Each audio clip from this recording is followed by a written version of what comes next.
Good morning. तर आज माझी सकाळ जरा जास्तच लवकर झाली होती, कारण पहाटे 5 वाजता उठून आम्ही आवरायला घेतलं होतं. कारण आज आम्ही निघालो होतो गावी. तर मस्तपैकी गाडीमध्ये बॅग वगैरे ठेवल्या आणि तिथून आम्ही निघालो होतो.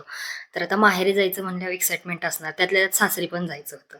त्यामुळे जास्तच एक्साइटमेंट. माहेरी जायाचं हे जायाचं माहेरी.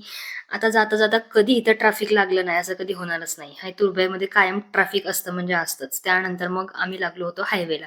तर सकाळचा निसर्गरम्य वातावरण हे बघण्यासारखंच होतं. त्यानंतर एक्साइटमेंट जास्त माहेरला जाण्यापेक्षा ही होती की मिसिंग लिंकवरून मला जायला भेटणार होतं. तर पहिल्यांदाच जाणार होतो. आदल्या दिवशी बघितलं होतं की लोकं तिथं छान फोटो वगैरे काढतात आहे. त्यामुळे म्हणलं चला आपण पण मस्त जाऊन फोटो वगैरे काढायचं. पण कुठलं काय नशीब आमचं फुटकंच मेलं. दरवेळीप्रमाणे आमच्या वाट्याला आल्या नियम आणि अटी. कसंबसं 10वी पर्यंत अभ्यास करून आम्ही पास झालो आणि त्यानंतर नियम निघाला की 8वी पर्यंत पोरं पास. अहो त्यानंतर आम्ही लग्नाला तयार काय होतो तर आलं लॉकडाऊन. म्हणजेच आडवा आला आमच्या करोना. कसेबसे जॉब करून पैसे साठवलेच होते तर लगेच नोटबंदी. आणि आता असा विचार केला की तिथं थांबून मस्त फोटो वगैरे काढायचे. मिसिंग लिंक एवढं छान दिसतंय, लंडनमध्ये गेल्यासारखं फिलिंग येईल. तर कुठलं काय मेल हेडलाईन होती म्हणजेच न्यूज होती. मिसिंग लिंक हे पर्यटन स्थळ नसून तिथे थांबणाऱ्या गाड्यांना 10,000 रुपये दंड भरावा लागेल. झाली म्हटलं बोंब, आता इथं पण आम्हाला फोटो काढायला नाही मिळणार. आणि आश्चर्य असं की ज्या दिवशी आम्ही गेलो त्या दिवशी एकही गाडी तिथं थांबली नव्हती. त्यामुळे आम्ही सुद्धा थांबलो नाही. म्हटलं फालतूचा उगाच दंड भरावा लागेल त्यापेक्षा चला.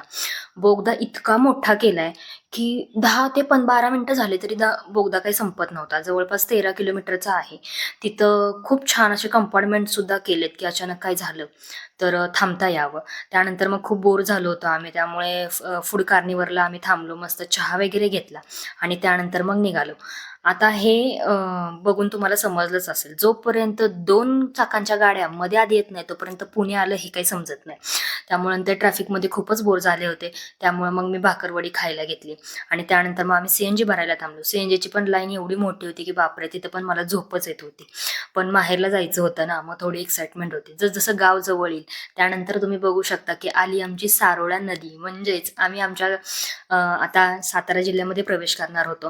आता गाव जवळ आलं होतं आणि मम्मी पप्पांना भेटण्याची एक्साइटमेंट जरा जास्तच होती. ते पण तेवढं पण अंतर कधी पार होईल असं झालं होतं. त्यानंतर आम्ही आमच्या गावामध्ये फायनली शिरलो आणि शिरल्यानंतर जरा म्हणलं 4 तास सीट बेल्ट लावून बसले होते, त्यामुळे सीट बेल्ट काढला आणि मोकळी झाली.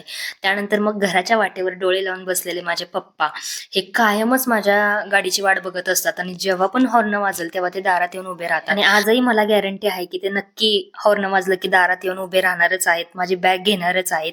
चला तर मग यानंतर काय घडलं हे बघूया आपण नेक्स्ट व्लॉगमध्ये. भेटूया मग पुढच्या व्लॉगमध्ये.